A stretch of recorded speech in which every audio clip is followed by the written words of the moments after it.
Welcome to Galaxy Classes, where concepts become clear and learning becomes powerful. आजच्या या तासिकेमध्ये आपण कवी विठ्ठल वाघ यांची तिफन ही खूप सुंदर आणि तितकीच अर्थपूर्ण कविता शिकणार आहोत. तर आजच्या या सेशनमध्ये आपण काय करणार आहोत? सगळ्यात आधी आपण कवीची ओळख करून घेऊ. त्यानंतर कवितेच्या प्रत्येक ओळीचा आणि कडव्याचा अगदी सविस्तर अभ्यास करू. आणि हो, शेवटी कवितेचा नेमका आशय काय आहे, त्यातलं काव्य सौंदर्य आणि परीक्षेच्या दृष्टीने महत्त्वाची उजळणी सुद्धा करू. चला तर मग सुरुवात करूया. विद्यार्थ्यांनो, कोणतीही कविता शिकण्यापूर्वी त्या कवितेचे कवी कोण आहेत आणि त्यांनी कवितेमध्ये काय मांडलं आहे हे समजून घेणं खूप महत्त्वाचं असतं. चला तर मग आपण आधी कवी विठ्ठल वाघ यांची ओळख करून घेऊया. तर कवी विठ्ठल वाघ यांचा जन्म 1945 सालचा आहे. ते एक खूप प्रसिद्ध कवी आणि लेखक आहेत. त्यांचे काळा मातीत, मातीत, तंघरीच्या वाटेवर, कपाशीची चंद्रफुले, पाऊस पाणी हे कविता संग्रह खूप प्रसिद्ध आहेत. एवढंच नाही तर त्यांनी अंधार यात्रा नावाचं नाटक, डेबू नावाची कादंबरी आणि विशेषतः वऱ्हाडी बोली भाषेवर आधारित वऱ्हाड बोली आणि इतिहास आणि वऱ्हाडी म्हणी अशी पुस्तकंही लिहिली आहेत. त्यांच्या लिखाणातून आपल्याला ग्रामीण जीवन आणि खास करून वऱ्हाड प्रांतातील संस्कृतीचं दर्शन घडतं. तर मग ह्या तिफन कवितेचा विषय काय आहे? ह्या कवितेत कवीने पेरणीच्या दिवसांतील शेतकऱ्याचं जीवन रेखाटलं आहे. यामध्ये शेतकऱ्याचं त्याच्या बैलांविषयीचं प्रेम, पावसाळ्याच्या दिवसात येणारा तो मातीचा सुगंध, शेतकऱ्याची स्वप्न आणि पावसाच्या आगमनाने शेतीच्या कामांची जी एक लगबग सुरू होते ना, त्याचं अतिशय सुंदर वर्णन आपल्याला या कवितेत पाहायला मिळतं. सो इन शॉर्ट, इस कविता का सब्जेक्ट क्या है? किसान का जीवन, उसके सपने और बरसात के आने पर खेती के कामों में जो तेजी आती है, उसका एक बहुत ही सुंदर वर्णन. आता कवितेच्या शीर्षकाचा अर्थ समजून घेऊया. शीर्षक आहे तिफन. चला हा शब्द आधी समजून घेऊ. शब्द आहे तिफन. याचा मराठीत अर्थ आहे पेरणीसाठी वापरले जाणारे एक शेतीचे अवजार ज्याला 3 फाळ असतात. हिंदी में अपन याला कहेंगे बुआई या बिजाई के लिए इस्तेमाल होने वाला एक कृषि उपकरण. And in English we call it a three coulter seed drill. हे एक पारंपरिक ट्रेडिशनल अवजार आहे जे नांगरणीनंतर बी पेरण्यासाठी वापरलं जातं. चला तर मग आता कवितेच्या पहिल्या कडव्याला सुरुवात करूया. या कडव्यात कवीने पेरणी सुरू होण्यापूर्वीचं जे उत्साहाचं आणि चैतन्याचं वातावरण आहे ते खूप छान मांडलं आहे. पहिली ओळ आहे काळ्या मातीत मातीत तिफन चालते. याचा सरळ अर्थ असा आहे की काळ्या कसदार जमिनीत पेरणीसाठी तिफन चालवली जाते है. इसका सीधा मतलब है कि काली उपजाऊ मिट्टी में बुआई के लिए तिफन नाम का औजार चल रहा है. इथे कवीला काय वाटतंय? कवीला शेतकऱ्याचा आणि मातीचा जो एक अटूट संबंध आहे तो दाखवायचा आहे. इथे कवीने मातीत मातीत हा शब्द 2दा वापरला आहे. यातून मातीची सुपिकता आणि त्या कामाची खोली व्यक्त होते. मातीत या शब्दाची पुनरावृत्ती मातीशी असलेलं घट्ट नातं दाखवते. याने की ये शब्द का 2 बार इस्तेमाल जमीन से गहरा संबंध दिखाता है. वास्तवात पेरणी हे शेतीमधलं सर्वात महत्त्वाचं काम आहे. याच कामावर पुढचं संपूर्ण वर्ष अवलंबून असतं. परीक्षेच्या दृष्टीने पाहिलं तर या ओळीतून कवीने कवितेची पार्श्वभूमी म्हणजे कुठे आणि काय सुरू आहे हे स्पष्ट केलं आहे. पुढची ओळ ईज नाचते थाय थाय ढग ढोल वाजविते. इथे ईज हा शब्द आला आहे. ईज म्हणजे मराठीत वीज, हिंदी में कहते हैं बिजली और इंग्लिश में लाइटनिंग. आणि थाय थाय नाचणे म्हणजे काय? याचा अर्थ आहे खूप उत्साहाने आनंदाने नाचणे. याने की खुशी से झूमकर नाचना, to dance with great energy and joy. या ओळीचा अर्थ असा आहे की आकाशात वीज अशी काही चमकत आहे जणू काही ती आनंदाने नाचत आहे आणि ढगांचा गडगडाट असा होतोय जणू काही कोणी ढोल वाजवत आहे. कवीने इथे निसर्गाला मानवी रूप दिलंय, ज्याला आपण चेतन गुणोक्ती अलंकार म्हणतो. निसर्गात जणू एक सण, एक उत्सव सुरू आहे असं वातावरण निर्माण झालंय. शेतकऱ्याच्या कामाला निसर्गसुद्धा साथ देतोय हे कवीला इथे सांगायचं आहे. असं वाटतंय जणू काही निसर्ग स्वतःच पेरणीचा हा उत्सव साजरा करतोय. पुढची ओळ आहे नंदी बैलाच्या जोडीले सदाशिव हकालते. यात जोडीले हा वऱ्हाडी बोलीतला शब्द आहे ज्याचा अर्थ आहे जोडीला, हिंदी में जोडी को, टू द पेअर. या ओळीचा अर्थ आहे की नंदी बैलांच्या जोडीला सदाशिव म्हणजेच आपला शेतकरी हाकत आहे. पण इथे कवीने शेतकऱ्याला सदाशिव आणि बैलांना नंदी म्हटलं आहे. हे खूप महत्त्वाचं आहे बरं का. भारतीय संस्कृतीत शेतीला एक पवित्र कार्य मानलं जातं. भगवान शंकर ज्यांना सदाशिव म्हणतात त्यांचं वाहन नंदी बैल आहे. कवीने शेतकऱ्याला शंकराची आणि बैलांना नंदीची उपमा देऊन शेतकरी आणि त्याच्या बैलांप्रती असलेला आदर व्यक्त केला आहे. या ओळीतून शेतीच्या कामाचं दैवी आणि पवित्र स्वरूप अधोरेखित होतं. परीक्षेमध्ये या ओळीतील प्रतिकात्मक अर्थ नक्की विचारला जाऊ शकतो. आता या कडव्याची शेवटची ओळ पाहूया. वटी बांधून पोटाले पाराबती उनारते. इथे काही शब्द आहेत ते समजून घेऊ. पहिला, वटी बांधणे. याचा अर्थ आहे कामासाठी पदर कमरेला खोचणे. जैसे काम करने के लिए महिलाएं अपनी साड़ी का पल्लू कमर में बांध लेती हैं, to tuck the end of the sari into the waist to work freely. दूसरा शब्द आहे पाराबती, म्हणजे पार्वती. आणि तिसरा शब्द उनारते. याचा अर्थ आहे पेरणीसाठी तिफणीच्या नळकांड्यात बियाणे ओतणे, याने की बुवाई के लिए बीज डालना, पोर्स सीड्स फॉर सोइंग. तर या ओळीचा अर्थ असा आहे की कमरेला पदर खोचून पार्वती म्हणजेच शेतकऱ्याची पत्नी तिफणीमध्ये बी ओतत आहे. बघा, जसा शेतकरी सदाशिव आहे तशीच त्याची पत्नी पार्वती आहे. यातून शेतकरी पती-पत्नीमधील कामाची समान भागीदारी आणि त्यांच्यातलं अतूट नातं दिसतं. ती या कष्टाच्या कामात एक समान भागीदार आहे हे यातून स्पष्ट होतं. जणू काही हे कुटुंब एक दैवी कुटुंब आहे असं कवीला सुचवायचं आहे. आता आपण कवितेच्या दुसऱ्या कडव्याकडे वळूया. या कडव्यात कवीने शेतकऱ्याच्या कौटुंबिक जीवनाचा आणि निसर्गाशी असलेल्या त्याच्या नात्याचा एक खूप सुंदर संगम दाखवला आहे. कडव्याची सुरुवात होते, वटी पोटाले बांधते, झोळी काटीले टांगते. वटी पोटाले बांधते हे आपण मागच्या ओळीत पाहिलंच. आता नवीन शब्द आहेत झोळी आणि काटीले. झोळी म्हणजे कापडी पाळणा, हिंदी में कपडे का झोला, अ क्लॉथ क्रेडल. आणि काटीले म्हणजे झाडाच्या फांदीला, पेड़ की टहनी पर, टू अ ब्रांच.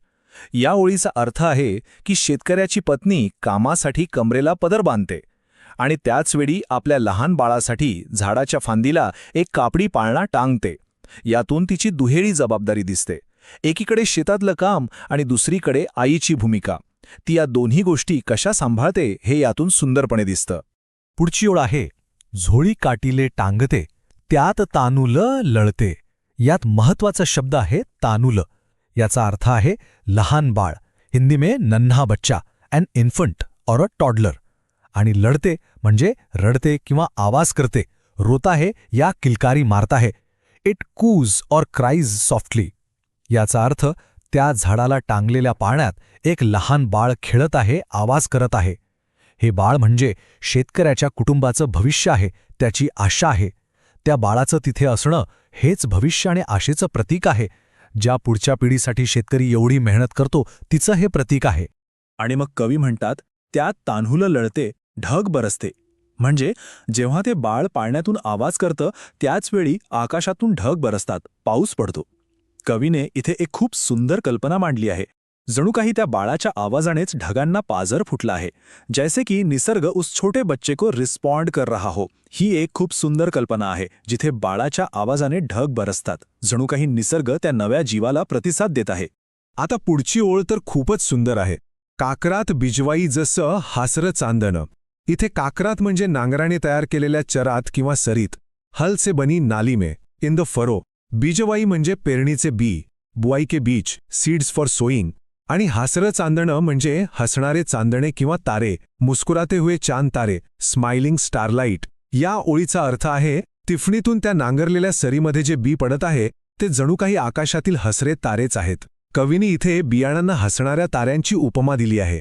ते बी म्हणजे फक्त धान्य नाहीये, तर ते शेतकऱ्याच्या आशा आकांक्षा आहेत, त्याची स्वप्न आहेत, जी काळ्या मातीत ताऱ्यांसारखी चमकत आहेत. ही कल्पना पेरणीच्या साध्या क्रियेला एका जादुई पातळीवर घेऊन जाते. यानंतरची ओळ तर त्याहूनही सुंदर आहे. धरतीच्या अंगोपांगी लाळा नवसाचं गोंदणं. यात अंगोपांगी म्हणजे संपूर्ण अंगावर, पुरे शरीर पर, ऑल ओव्हर द बॉडी. आणि गोंदणं म्हणजे त्वचेवर कायमची नक्षी काढणे, हिंदीमध्ये गोदना म्हणतात, अ ट्रेडिशनल टॅटू. लाळा नवसाचं म्हणजे नवसाचं, पवित्र. तर या ओळीचा अर्थ आहे पेरणी करून शेतकरी धरतीच्या अंगावर जणू काही नवसाचं पवित्र गोंदणच काढत आहे. जसं गोंदण हे कायमस्वरूपी असतं तसंच शेतकरी आणि जमिनीचं नातंही अटूट आणि कायमस्वरूपी आहे. ही पेरणी म्हणजे फक्त एक काम नाही, तर तो एक पवित्र विधी आहे ज्यातून धरती मातेला सजवलं जात आहे. हे एक पॉवरफुल मेटाफर आहे जे पेरणीला धरती मातेला सजवण्याची एक पवित्र क्रिया म्हणून दाखवतं. आता पावसाचा परिणाम काय होतो ते पाहूया. हिरी हिरी येती माती नहाती धुती होते. इथे नहाती धुती म्हणजे अंघोळ करून स्वच्छ झालेली, नहाई धुई, स्वच्छ, बेस्ड अँड क्लीन. या ओळीचा अर्थ आहे की पावसाच्या सरीवर सरी येत आहेत आणि त्यामुळे माती जणू काही अंघोळ करून स्वच्छ झाली आहे. पावसामुळे मातीवरची सगळी धूळ निघून गेली आहे आणि ती नवीन पिकासाठी, नवीन जीवनासाठी तयार झाली आहे. पाऊस जमिनीला धुवून नव्या जीवनासाठी तयार करतो. आणि मग काय होतं? तिचा कस्तुरीचा वास फुल्ल जीवाले पाळते. यात कस्तुरीचा वास म्हणजे कस्तुरीसारखा सुगंध. कस्तुरी जेसी सुगंध, अ मस्क लाईक फ्रेग्रन्स.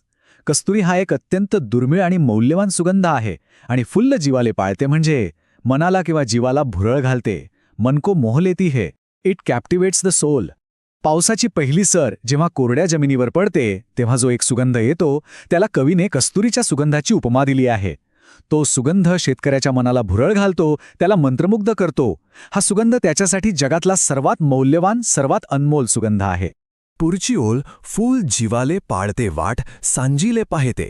यात शब्द आहे सांज. याचा अर्थ आहे संध्याकाळ, शाम, इव्हनिंग. याचा अर्थ आहे की त्या मातीच्या सुगंधाने मंत्रमुग्ध होऊन शेतकरी काम करत राहतो आणि संध्याकाळ होण्याची वाट पाहतो. सकाळपासून सुरू झालेले हे काम आता संध्याकाळपर्यंत येऊन पोचलं आहे. हे मंत्रमुग्ध करणारं काम संध्याकाळपर्यंत अविरत सुरूच राहतं. आणि संध्याकाळी काय चित्र दिसतं? मैना वाटुली पाहेते, राघू तिफन हानते. इथे कवीने शेतकऱ्याच्या पत्नीसाठी मैना आणि शेतकऱ्यासाठी राघू हे शब्द वापरले आहेत. राघू म्हणजे पोपट, तोता, पॅरेट. मैना हा एक पक्षी आहे. राघू मैना हे प्रेमाचं प्रतीक मानलं जातं. आणि हानते म्हणजे चालवतो, चलात आहे, ड्राईव्स, ऑपरेट्स. तर संध्याकाळ झाली आहे, मैना म्हणजेच पत्नी राघूची म्हणजेच आपल्या पतीची वाट पाहत आहे आणि राघू अजूनही शेतात तिफन चालवत आहे. यातून त्या दोघांमधील प्रेम आणि एकमेकांची काळजी व्यक्त होते. त्यांचं कामातलं आणि आयुष्यातलं नातं इथे सुंदररित्या प्रतीकांमधून दाखवले आहे. आणि कडव्याचा शेवट होतो, राघू तिफन हानते, ढग बरसते. म्हणजे राघू शेतात काम करत आहे आणि त्याचवेळी पाऊसही पडत आहे. शेतकऱ्याची मेहनत आणि निसर्गाची कृपा यांचा हा किती सुंदर संगम आहे बघा. कामाचा वेग आणि पावसाची लय इथे एकरूप झाली आहे. निसर्ग त्याच्या कष्टाला भरभरून प्रतिसाद देत आहे. आता आपण कवितेच्या शेवटच्या आणि सर्वात महत्त्वाच्या कडव्याकडे जाऊया. या कडव्यात कवीने शेतकऱ्याचं कष्ट, त्याचा त्याग आणि त्यातून साकार होणारं त्याचं स्वप्न या सगळ्या गोष्टी एकत्र आणल्या आहेत. कडव्याची सुरुवात होते, वला टाकती तिफण ऋतुशेखर पाहेते. इथे वला टाकती हा एक शेतीतला शब्द आहे. याचा अर्थ आहे शेताच्या कडेला वळण घेणे, खेत के किनारे पर मोड लेना, मेकिंग अ टर्न. एका सरीतून पेरणी पूर्ण झाली की तिफण वळून दुसऱ्या सरीत आणली जाते, त्याला वला टाकणे म्हणतात. तर तिफण शेताच्या कडेला वळण घेत आहे. पुढची ओळ आहे, पाणी भिजलं ढेकूळ, लोणी पायाले वाटते. यात महत्वाचे शब्द आहेत ढेकूळ आणि लोणी. ढेकूळ म्हणजे मातीचा गोळा, मिट्टी का ढेला, अ क्लॉड ऑफ अर्थ. आणि लोणी म्हणजे लोणी, मक्खन, बटर. या ओळीचा अर्थ असा आहे की पावसानं भिजलेलं मातीचं ढेकूळ शेतकऱ्याच्या पायाला लोण्यासारखं मऊ लागत आहे. खरं तर चिखलात काम करणं कठीण असतं, पण शेतकऱ्याचं मातीशी इतकं घट्ट नातं आहे की त्याला ते कष्टदायक वाटत नाही. उलट त्याला ती माती लोण्यासारखी मुलायम वाटते.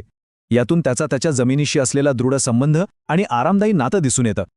आणि ही या कवितेची मध्यवर्ती कल्पना असलेली ओळ आहे, काळ्या ढेकलात डोळा हिरवं सपन पाहते. यात शब्द आहे हिरवं सपन, म्हणजे हिरव्यागार पिकाचे स्वप्न, हरीभरी फसल का Sapna, the dream of a green harvest.